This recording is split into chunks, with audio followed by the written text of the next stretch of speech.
Now, breaking news from NBC4. We interrupt programming to bring you breaking news downtown Columbus. Ohio House Speaker Larry Householder is expected to walk out of the federal courthouse at any moment now after being arraigned on racketeering charges. Good afternoon, everybody, and thank you so much for joining us for this breaking news update on this Tuesday. I'm Darlene Hill. And I'm Brad Johansson. In just minutes, the U.S. Attorney and the FBI will be holding a news conference about this bribery and racketeering investigation, which involves one of Ohio's top politicians, as she said. Larry Householder, arrested this morning and was arraigned in federal court just about a half an hour ago. He was released on bond. Householder and the other suspects, including former Ohio Republican Chairman Matt Borges, all accused of being involved in a multi-million-dollar bribery scheme that is linked to House Bill 6 that was passed last year. That was a Clean Air Act that contained a bailout for 2 nuclear power plants managed by First Energy. Let's toss it on out to Adrian Robbins right now, who is standing by downtown waiting for Larry Householder to leave the courthouse. Adrian? Darlene, like you said, we've been waiting. At any moment, we're expecting to see House Speaker Larry Householder. He will be released today, and we assume he's going to be coming out these doors at any moment now. But like you said, House Speaker Larry Householder has been the Speaker since 2019, but this isn't his first time at the helm there. And earlier today, we were told that he was arrested along with 4 different Ohio lobbyists. Now, at this time, there is a group that has gathered here to welcome, in some ways, Larry Householder when he does come out. But again, we are waiting here at the federal courthouse where he has already had his initial hearing, and we are waiting for him to come out these doors, and we'll obviously be asking him quite a few questions. Darlene, Brad? All right, Adrian, thank you so much. Of course, we were tuning into that hearing right here in the NBC4 newsroom. That hearing probably lasted about 20 minutes. He has an attorney there by his side, and this is known as the largest public corruption trial in Ohio's history. We're talking about $60 million involved in this, and as we said, Larry Householder seems to be one of the top politicians in this one, although he's got 4 others that were involved in that hearing as well today. Well, as we mentioned, Matt Borges, the former Republican chair who was moved out of that position, became a lobbyist. He becomes one of the lobbyists. Jeffrey Longstreth, who was an advisor also to Larry Householder, and lobbyist Neil Clark and Juan Cespedes also involved in this.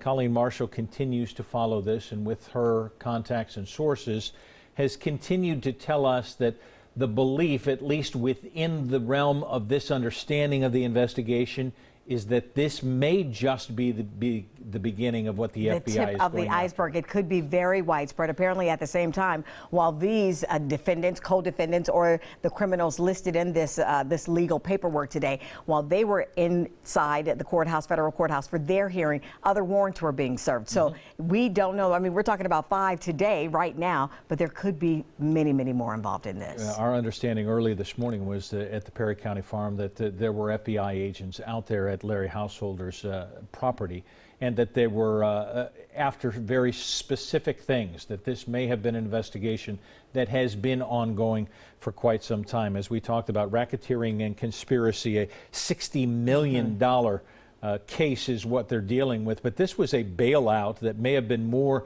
than $1 billion. This House Bill 6 that passed bailed out 2 nuclear power plants. The subsidies would then come back for renewable energy, energy efficiency, but there was a charge, basically an upcharge to residents who were using this energy of $150 million per year that would go back to these nuclear power plants. So all under this umbrella, as we sit here and talk about this while we wait, of course, for the news conference to begin, we're talking about corruption, we're talking about bribery, and we're talking about a kickback scheme in all of this, because of Householder went out there shaking hands, trying to gain some bipartisan support for House Bill 6. And now there's some talk right now, is House Bill 6 any good right now because of these charges coming out of this today? Yeah, and obviously First Energy was the beginning of this that then had offshoots, and there were lobbyists involved in various different energy groups. The question now is, how did that money siphon back to several of these people who have now been arrested are now being charged during this case. Again, Larry Householder arrested along with 4 others who are now being implicated in this scheme of a $60 million And one of them conspiracy. is being called one of the most connected lobbyists in the state of Ohio. Matt Borges is. Matt Borges, yes, is being called. He was the man with the connections. He was the man that could pull a whole lot of strings and get things done. And he himself was at the federal courthouse today for hearing. Well, when you are a party chair, you know a lot of people, as you talked about, shake a lot of hands. Yes, and yes. you make a lot of deals in doing this. And being pushed out at this point, he moved into a lobbying situation where he had friends. The question is, how does that move into this $60 million charge of bribery, racketeering, conspiracy, and beyond? As you can imagine, our colleague, Colleen Marshall, has been working the phone. She's been texting. She's been emailing, doing all of that. And we are going to hear from her a little bit later on. She'll be live from the State House. But again, one of the only, they're saying right now, largest public corruption case in the state of Ohio, and it's happening, and it's all unfolding right now. Let's just say that as we sit here and wait. Yeah, you see, as we say, waiting. We are down at the courthouse now. That you see that picture now. The anticipation that Larry Householder is going to be coming out. We don't anticipate that he'll be making any statements at this point, but we are a little bit past. Well, he didn't even make any statements when the judge was asking him, do you understand the charges being filed against you? Do you understand the conditions of you being released from jail at this point? And he did say yes, but there was a time where he said, I'm going to refer to my attorney at this point, Mr. Thomas, and he just talked about when he could get out, and they said as soon as the marshals process his paperwork, he could be out. Now, we'd like to think that that could be within a matter of moments, because as we said, the hearing wrapped up about 1:50, 1:55, right. And you're thinking he's going to walk out the door. No, that paperwork has to be processed, and sometimes that can take hours. Well, and as you mentioned at the top of this, Adrian is at the State House and working on this story, has been working on this story all morning. Adrian, are there more from out at the courthouse now? Brad, once again, we're down here at the federal courthouse waiting for Larry Householder, who could come out these doors at any point. And as you can imagine, the State House has been buzzing all morning since the news of his arrest came down. I've talked to several representatives who are now concerned about who will be the Speaker of the House. Obviously, House Speaker Larry Householder would need to resign, and it's unsure if he actually will. But if he did, at that point, the Republican caucus would have to come together and try to find a new leader for the 3rd time in the past 3 years, if my count is correct. So several representatives discussing this. I talked to one representative who said this is like deja vu from previous federal investigation against their House Speaker. But again, most people are saying that they don't know anything that the federal government doesn't know. The representatives were taken back by this investigation and are still looking into how it ties back to that House Bill 6 that we've been talking about that had a kickback and a bailout for those nuclear power plants. So again, the State House is abuzz with this news, as you can imagine, as many people try to filter through how far this investigation actually goes. But once again, we're waiting right now for Larry Householder, who has had his first appearance here at the federal courthouse. And we're expecting him to come out those doors at any moment. Brad and Darlene? All right, thank you so much, Adrian. Of course, we'll keep an eye on that door right here at NBC4 and as well as NBC4i.com. Some of the pretrial conditions or some of the conditions that the judge released Householder and the 4 other co-defendants on today. Pretty standard, she said. No violation. You cannot break any more laws, whether it's just a traffic stop, a routine traffic stop that becomes a little bit more than routine. Cooperating, if they ask for your DNA sample, you have to submit that. If you change your address or even your cell phone number, Larry Householder has to report that to the pretrial department there, as well as always showing up for those court appearances. In addition to, if the judge asked him, do you have a passport? And he said, surprising, he does not have a passport, did not consider him to be a flight risk. But the prosecutors want to make sure that if he does have a passport, hand it over. They wanted it to be in the court's possession so that he cannot take off, cannot go anywhere outside of Ohio, and avoid any contact with any witnesses, victims, or co-defendants in this case. They want to make sure that nobody is talking about this and nobody is trying to make a deal on this one. Well, certainly in this age of databases, when the FBI becomes involved and arrests are being made, there's a confiscation of computers, there's a confiscation of phones. That cell phone, computer record, database record is usually the basis for grand jury indictments to be able to go out and make these arrests. And when you're confiscating people's property like that, there is a tracing of what has been going on. Energy Harbor was a client after an offshoot of First Energy for Juan Cespedes. For Borges, he was a lobbyist for First Energy Solutions that became an offshoot of that. So this continues to tie around that nuclear buyout. So we were talking about this earlier. This is one of the questions. Good afternoon. My name is Dave DeVillers. I'm the United States Attorney for the Southern District of Ohio. I am joined here today by Chris Hoffman, the special agent charged with the FBI. Here's what we like to do today. I'll go ahead and make some statements, and then Special Agent Charge Hoffman will make some statements, and then I'll come back to answer some questions that you may have. You're going to get my disclaimer. You know, these are only allegations at this point. These defendants deserve the presumption of innocence, and we're going to give it to them. Everything we say in the next few minutes are allegations and only allegations. We're here today to announce the arrest of Larry Householder, the Speaker of the House of the State of Ohio, and 4 other defendants for racketeering in relation to what is likely the largest bribery, money laundering scheme ever perpetrated against the people of the state of Ohio. The conspiracy was to pass and maintain a $1.5 billion bailout in return for $61 million in dark money that were used for various things. 1, to line the pockets of the defendants, 2, to build a power base for Larry Householder, and 3, to further the conspiracy, that is, to further the affairs of this enterprise. Make no mistake, these allegations are bribery, pure and simple. This was a quid pro quo. This was pay to play.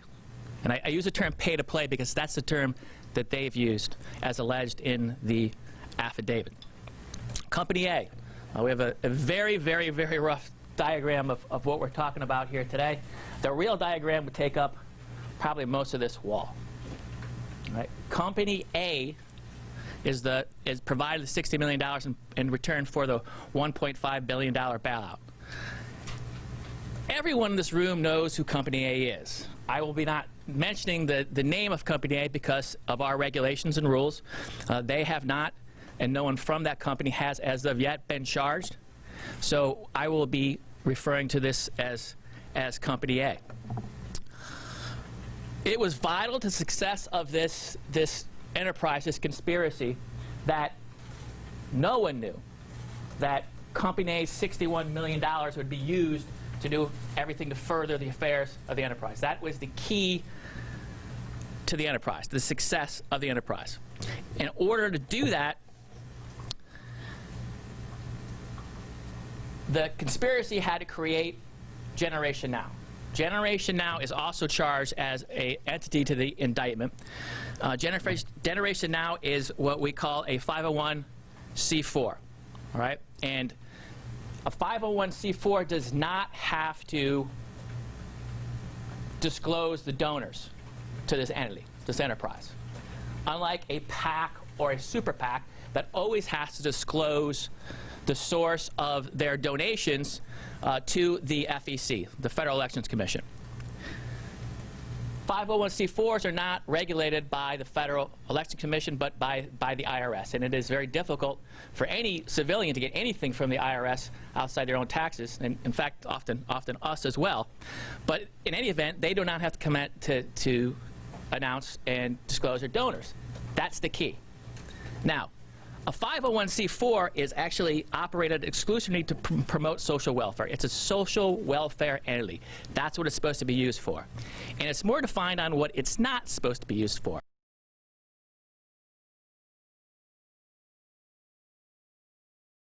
In this case, it did.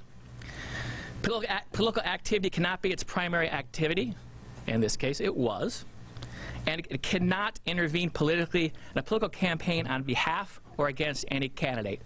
And in this case, it did. Not a dime of the money, of the $61 million that was filtered to Generation Now by Company A, went to any social program. There were no members that donated to this 501c4. $61 million was donated completely by Company A through some other sources, sometimes directly to Generation Now, sometimes through another 501c4, but eventually in that about 2.5-year period, $61 million got to Generation Now. The co-defendants in this case, along with Larry Householder, are all political advisors, lobbyists, who all worked in different capacities. But make no mistake, this is Larry Householder's 501c4, as alleged in the charges. The first part of the scheme, the first part of the affairs of the enterprise, what they had to do their part, remember, their goal was for Company A, was to pass House Bill 6 and to maintain House Bill 6. That is, not get it reversed by petition. First thing they had to do is build Team Householder. Team Householder, Larry Householder at the time in 2018 was not yet Speaker of the House. He had to be elected Speaker of the House. So millions of dollars were filtered through Company A, through Generation Now, to numerous, dozens of different enterprises controlled by members of the conspiracy, to confuse, to hide that the money was coming from even Generation Now. To Team Householder. Team Householder was 21 candidates in 2018 that were running in the primaries as well as the general elections. Millions of dollars went to support those candidates and to attack their rivals to get them elected. It was very successful. All of the individuals in Team Householder that were funded by Generation Now via Company A via Generation Now all voted for Larry Householder to be Speaker of the House. Ultimately, only one voted against House Bill 6. Now that we had in 2018, Larry Householder was then elected as Speaker of the House. He had his power base. The next step was to pass House Bill 6. In 2019, millions of dollars were filtered from Company A to Generation Now through all of these entities to pass House Bill 6. Many of you may have remembered in 2019, commercials, mail-ins, flyers, they all ultimately came from Company A. It was important and imperative to hide that, and that's what this conspiracy did. Eventually, House Bill 6 was passed. In fact, some of the commercials and some of the flyers kept going after House Bill 6 was even passed to what they called, the enterprise called, running cover for the individuals that actually voted for House Bill 6. As you're aware, after House Bill 6 was passed in 2019, there was a ballot initiative to reverse it. There were individuals that were going to try to get the people of the state of Ohio to reverse it via a ballot initiative to kill House Bill 6. At that point, more money, tens of millions of dollars, went from Company A to Generation Now to this filter system to defeat the ballot initiative. That money was used to bribe individuals that worked on the ballot to get insider information, thousands of dollars worth. That money was used to bribe the ballot collectors on the street to give them thousands of dollars and a flight out of town. That money was even used, hundreds of thousands of dollars of that money were provided to other ballot services, signature services, to do nothing. That is, if the enterprise hires them, they're conflicted off of working for the ballot initiative to reverse House Bill 6. They were successful. In return, they were able to line their pockets. Millions of dollars went from Generation Now the company A from Generation Now to the personal benefit of the people in this indictment. We are still looking into accounts. We are still searching for exactly how much money went into whose account. As far as Larry Householder is concerned, you can read by the affidavit, the allegations are about $500,000 went to his personal benefit. About $300,000 went to pay off a lawsuit that he had and some legal fees. Another $100,000 went to a house in Florida and various other money. This investigation started about a year ago, a little over a year ago. It was a very covert investigation. I am not going to get into the means of our investigation, but it was critical that we, as the U.S. Attorney's Office and the FBI, kept this a secret investigation. It has now changed from a secret investigation to an overt investigation. We are not done with this case. There are things we couldn't do before, people we couldn't interview, people we couldn't subpoena, documents we couldn't subpoena, search warrants we couldn't execute, because if it got back to Enterprise, everything would have shut down. We can now do that. And I think Special Agent Charge is going to talk about that, but as of this morning, there are a lot of FBI agents knocking a lot of doors, asking a lot of questions, serving a lot of subpoenas, executing a lot of search warrants. And that's going to go on for days. There's going to be a lot of busy FBI agents and AUSAs here in the Southern District of Ohio. I want to thank, I know in the affidavit it refers to individuals, number of people who were mentioned in the affidavit who came forward, citizens, to tell us what happened, to work with us, and I want to thank them personally. We owe them a debt of gratitude for what they did, these brave people that came forward, and I suspect that they'll be rewarded by the information that all the hard work they did and the bravery they put into this has come to something. This is by no means over. We're going to continue with this investigation. We're not going to get into details of what we're going to be doing. The next time we talk to you about this investigation and about these charges will be in regards to anything that is in the public record, anything, any court documents, any filings, any indictments, any charges. We'll share them with you as quickly as possible. We understand that transparency is important in this, and we will do our best legally and ethically to make sure that's done. With that, I'll let Special Agent Charge Hoffman make some comments.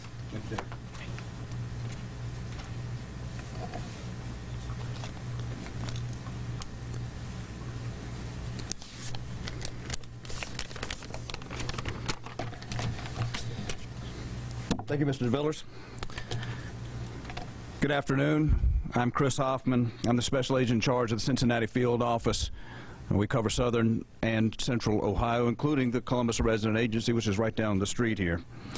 I'm extremely proud of the incredible teamwork that our FBI Public Corruption Program and the United States Attorney's Office for the Southern District of Ohio have put together.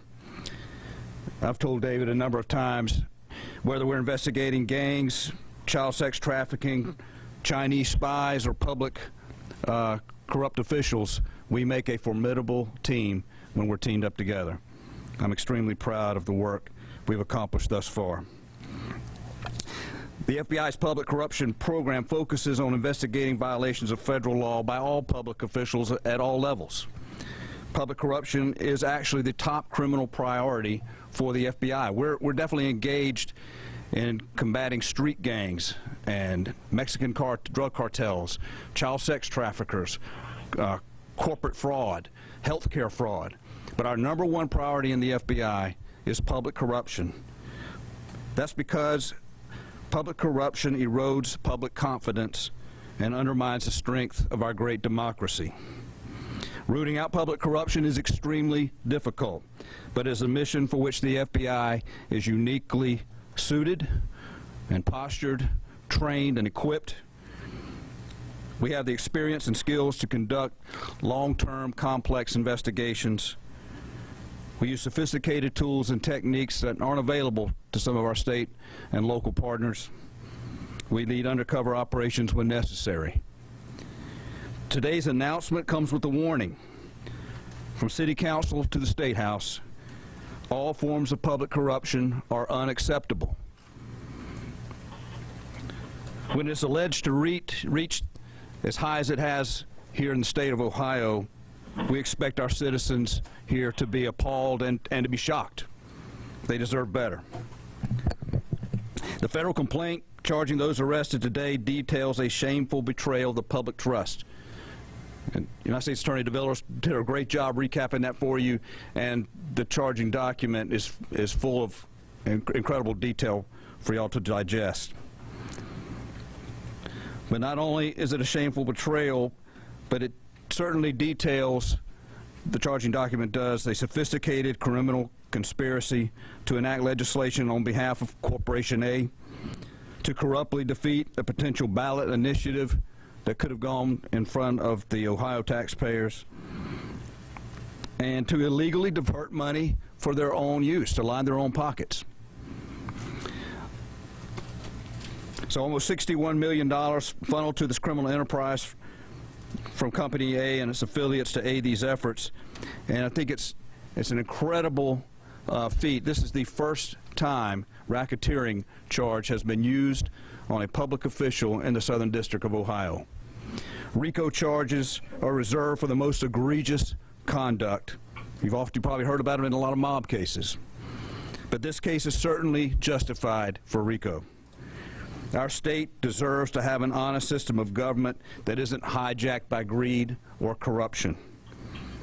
So we hope this is a reminder to anyone that when lawmakers act as criminals, the FBI and the U.S. Attorney's Office are there. We're on the wall. We're watching for you.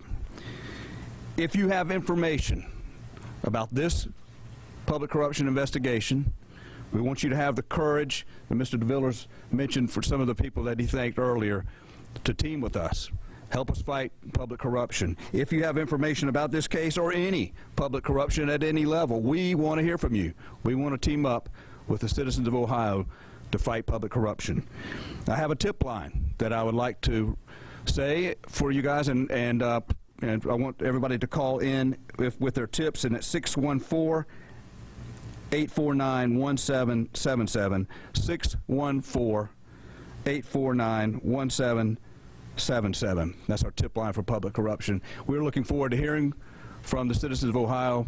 We know that there's information that you want to bring forward, and we're there for you, and we're looking forward to teaming with you. Thank you very much. Let's go ahead and take questions in the room first, and then we'll take any on the line after. Mr. DeVillers, could you explain to us charging a nonprofit corporation like Generation Now, how is that different from charging individuals?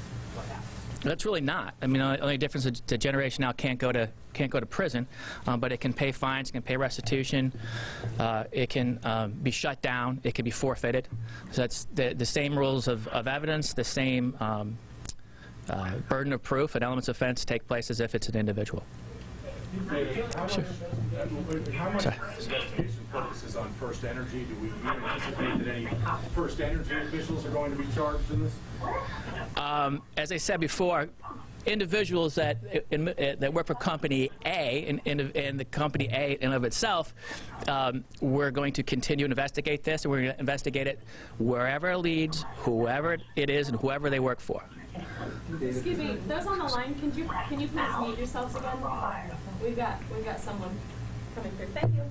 In your investigation, did you determine that any of these people that were looking for this money, or conversely, it began with another entity saying, we want to make this available to you? I think as alleged in the affidavit, you can read that, but I think there's absolutely, as alleged in the affidavit, there's a strong inference that this enterprise went looking for someone to bribe them.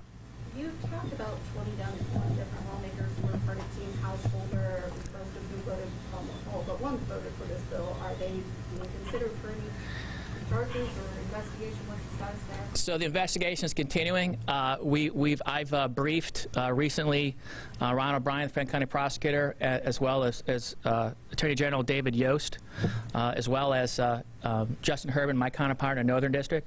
There could be some offenses, and I'll let you ask them, that may come out of this that are state campaign finance sort of crimes rather than federal racketeering. But we're going to, again, we're still not sure where this is all going to lead. We're continuing to investigate this case. David, how many people do you think received money from this enterprise operation, and do you believe this investigation touches the governor's office at all? We have no evidence that it touches the government's office at the time. And I would say that, I don't know. I mean, you can look at the affidavit. There's it talks in detail about where a lot of the money went to. There are a lot of benefits other than money going directly to people, power-wise, as far as their campaigns, as far as things to benefit their campaigns. It didn't actually go into their campaign funds.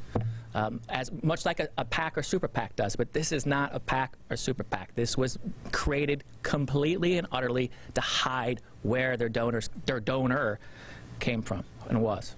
So I want to go back to her question. Has there been any indication that some of the candidates that were part of that team householder had any sense that they were unfairly benefiting from the campaign contributions that were flowing into their races? I'm not going to comment on that. They're not charged, at least at this point. And the affidavit is very detailed. It's 81 pages, I believe, and you can make your own judgment on that. As you said during your remarks, they were successful at every step of the way in this conspiracy, and so now this corporation's set to get $1 billion from the taxpayers. Is there any way to turn that back? $1.5 billion. You know, that a lot of that's outside the Department of Justice. A lot of that's going to have to deal with the people of the state of Ohio. I will say this, and I want to make this clear. We are not commenting as to the wisdom of House Bill 6. And it was clear from the affidavit that House Bill 6 was passed with millions of dollars, tens of millions of dollars, that were hidden from the people of the state of Ohio. That I think would be clear. That's the allegations in the affidavit. But the ultimate wisdom of the law, we are clearly not going to make any comment on. Did any lawmakers help you with this investigation? I'm not going to comment on that this time. David, how shocked were you when you finally went over these details about how intricate this was, how it was able to go on for so long, since 2017? Can you describe just how complex this was and your reaction when you understood just how invasive this was? It is extremely complicated, extremely complex. I do want to thank all the agents at the FBI that worked hard digging all this. This is thousands and thousands of hours of manpower. I want to thank Assistant U.S. Attorney Emily Gladfelter, who is our Deputy Criminal Chief in Cincinnati, and Assistant U.S. Attorney Matt Singer for all the work they've done on it. But this affidavit and the reports that we've been through, the first time I read through was almost a year ago. I was briefed in. It took me months to honestly to really get a grasp of what we're dealing with, and we were still and are still getting more and more information every day on this case. What happens to open Larry Householder and those implicated in this? So right now, Larry Householder is charged by complaint. I believe that the preliminary hearing was set for early August. If he's not indicted by that point, if a grand jury does in fact decide to indict, if it's presented, then we'll have a preliminary hearing and on all really 6, including Generation Now defendants, and establish probable cause for the complaint. That's the next step. I'd like to open up to questions on the line. I know it might be sort of chaotic. Try to go one at a time.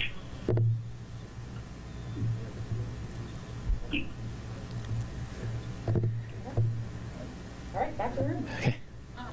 Where is this going to be tracked? Right now, it's going to in the end it's going to be up to Chief Judge Marbley where it's tried. But at this point, we are proceeding within Cincinnati, Ohio. Is there a reason for that? That's where the investigation took place. I've got a question on the line, if you guys can still take it. Yes. Is there any, do you have any information that shows whether the company was aware of how this money was being used? I think I'll just stick with the 4 corners of the affidavit. If you read through that, again, it's 81 pages. I think you can make your own judgment call on that one. And I'm sorry I'm not answering a lot of your questions, but I can only stick to the 4 corners of the affidavit. I have a question on the line, if that's your time. Go ahead. For those of us who haven't been able to access the affidavit electronically, can you mind confirming the names of the other defendants? I'm sorry, the names of the other defendants? Yes. Along with Larry Householder, the charges involve Jeff Longstreth, Neil Clark, Matthew Borges, and Juan I'm going to butcher this name, Cespedes. You mentioned that the governor's office is not implicated. What was the Senate? Was this something that's restricted to the House, or was there senators that... I guess I can say this, and I want to be clear on this. This is Larry Householder's 501c4. He's the leader of, as alleged in the complaint, the indictment. The money from this went to the detriment of other candidates, Republican candidates in the primaries, Democratic candidates in the general election, and to the people of Ohio. This is what we have so far. We're going to follow the evidence wherever it leads, but yes, I cannot say that we have any evidence that the State House, or rather that the governor's office was involved in any way. But to be clear, are there sitting members of the Senate or House that are under investigation currently?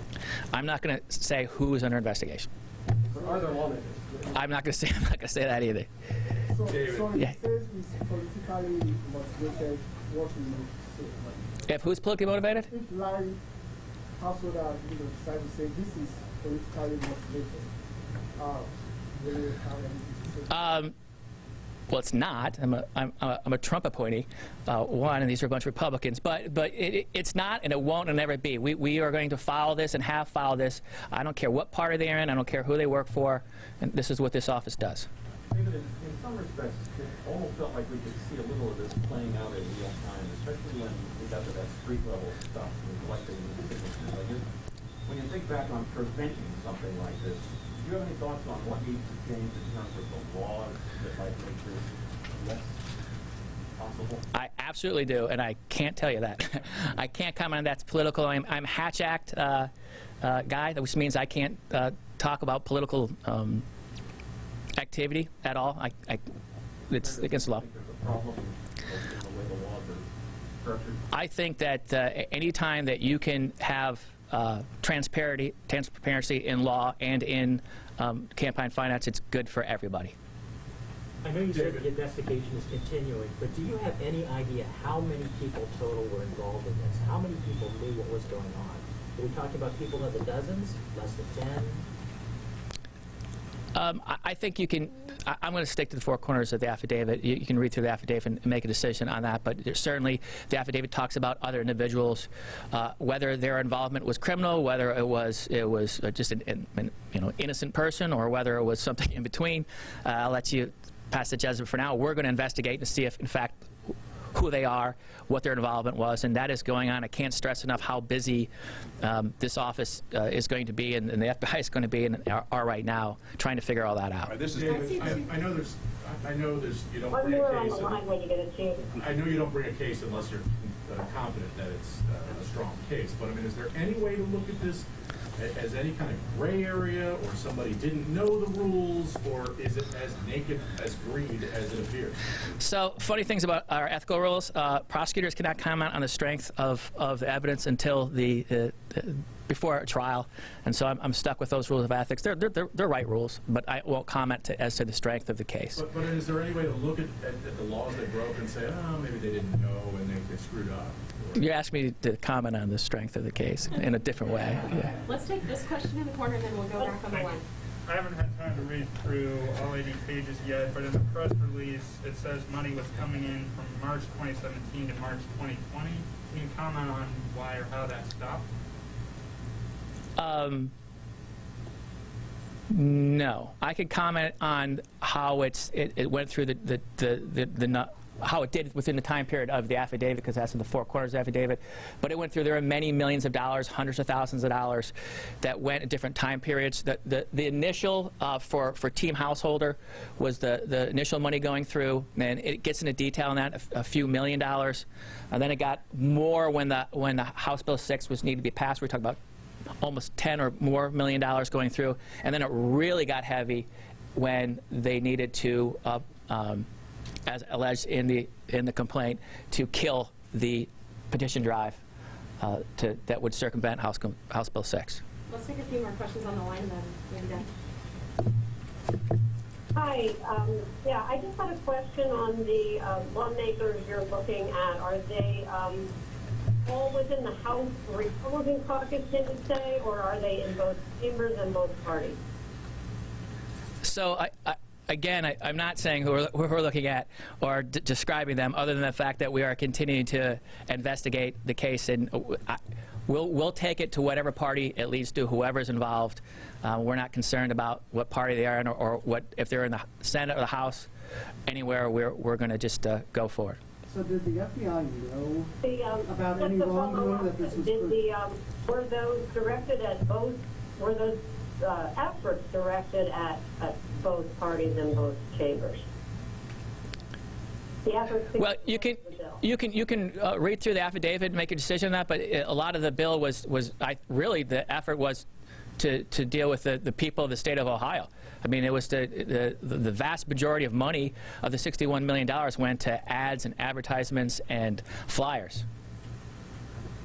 Did the FBI know this was criminal before House Bill 6 passed?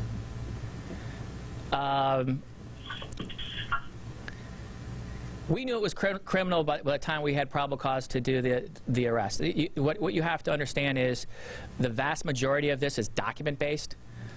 You'll see from the affidavit, yes, there's some recordings and there's some monitoring, but that had to be corroborated. So we are still getting these documents that we have to go through. A lot of it's bank accounts, bank records, financial transactions, millions, and I literally mean millions of pages of it.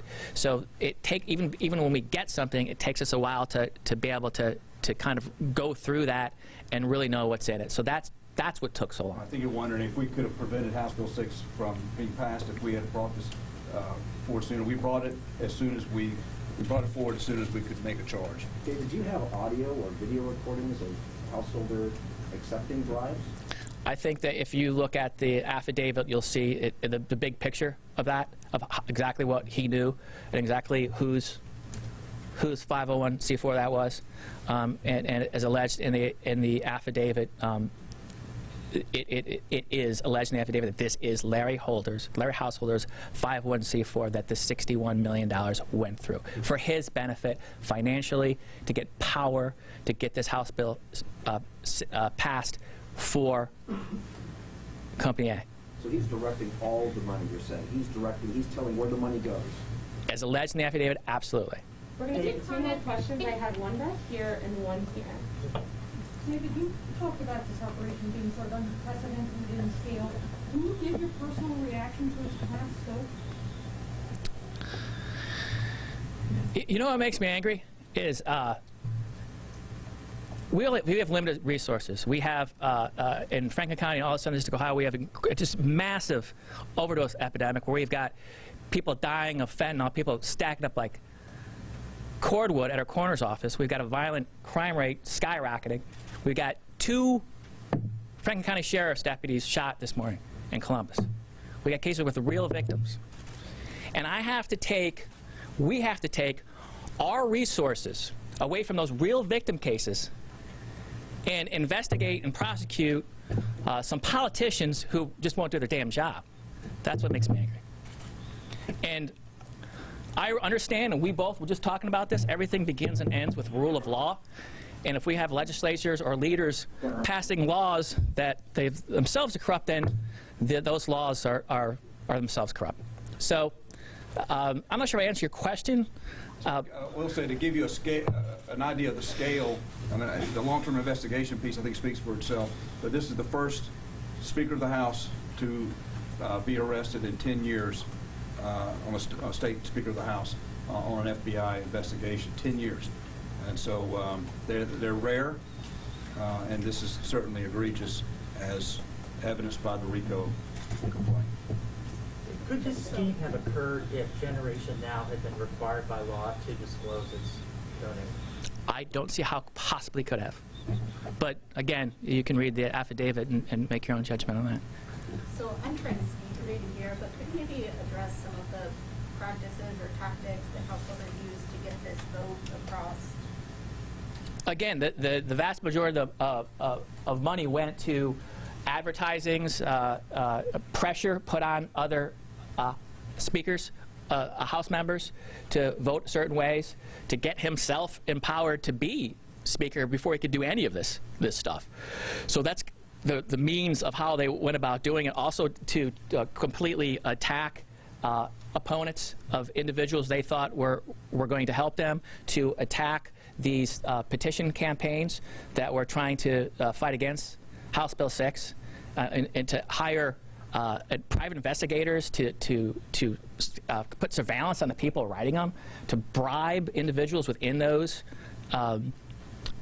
companies that were doing it, and to literally bribe people training on the street, giving signatures and giving plane tickets to leave the state.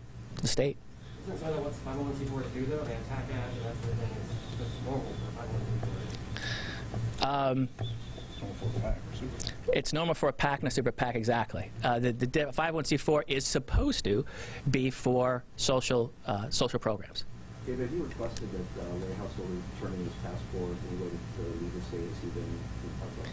You know, I wasn't there for the initial appearance, but our common restrictions are, give up passport, don't travel outside the Southern District of Ohio. So I would imagine they're saying. His demeanor this morning, was he surprised? Did he say anything? Do you want to take some of this? Sure. Go ahead. So he is very cooperative. Actually, the couple of the agents that were there said that he acted as a gentleman and he did not resist. He was Mirandized. There was no statement or no interview, but he was very cooperative. You talk about what, if anything, in particular you were looking for this morning? Evidence. Yeah. Evidence. What started the investigation? I don't know if it's going to be updated. Well, it usually takes someone very courageous to come forward. So I'll leave it at that, and that's why I've implored people. I hope that this case gives other people in the state of Ohio confidence that they can come forward with allegations of public corruption and let us do what we're designed to do. And but I would say that that's how this started. It started with someone being very courageous. Was it only money? Was it just money that influenced people? Were there any physical or verbal threats that say, hey, if you don't go along with me, this is going to happen, or was it simply just greasing the palms of people? I believe the complaint does discuss. Larry can be very persuasive, and so it doesn't always have to be money. Power is important. That's why it was important for him to become the Speaker. You can exert a lot of authority and a lot of pressure with power. Power is very influential, and so it's not just about the money. It's about the position. Have you frozen any campaign assets and bank accounts associated with this? So I will say that we've become extremely busy. I think it was at Churchill you said, David, that this is the end of the beginning, right, and not the beginning of the end. A lot of target letters went out today, a lot of subpoenas, been knocking on a lot of doors, search warrants, bank accounts, a lot of overt activity we couldn't have done. The covert activity got us to this point. The overt activity would have tipped our hand, and so I think forfeiture and seizure will be hopefully a big part of this case. I think the people of Ohio deserve to get some of that back if we can, so we're going to try to do that. Great, thank you guys. Okay. Thank you. Thank you. This is a special presentation by the FBI on the arrest of Ohio Speaker Larry Householder today on what he says is the most egregious of conduct within government, a RICO charge, a racketeering charge with him and Jeffrey Longstreth, an advisor to him, Matt Borges, former chair of the Republican Party, who is now a lobbyist, along with Neil Clark and Juan Cespedes, all of them charged in a $61 million racketeering scheme that they say the largest here in the state of Ohio. The largest ever in the state of Ohio, that put $500,000 into the pocket, they say, of Larry Householder, $300,000 to settle a lawsuit, another $100,000 for a Florida house. And Chris Hoffman there, the special agent in charge, said this was not just about the money. It was about the power, the position and the power as Ohio House Speaker that Larry Householder, he rallied. He made sure he got into that position, he says, according to the FBI, so that he could, of course, collect all this money. This House of Cards that they say House of Cards began in March of 17 taken through to payments of March of 20. We noted that Company A, that you would assume would be First Energy Solutions, dropped 20% on the stock market today, triggering a shutdown of the market as these arrests were being made. Right. And it's amazing because he said, while this is not even the beginning of the end, what we're seeing right now with just the 5 co-defendants that we just talked about, a number of FBI agents spent a lot of the day today knocking on some doors, checking on some bank accounts, because there are other people out there all going to be part of this, all possibly going to be arrested. The special agent giving out a telephone number, 614-849-1777.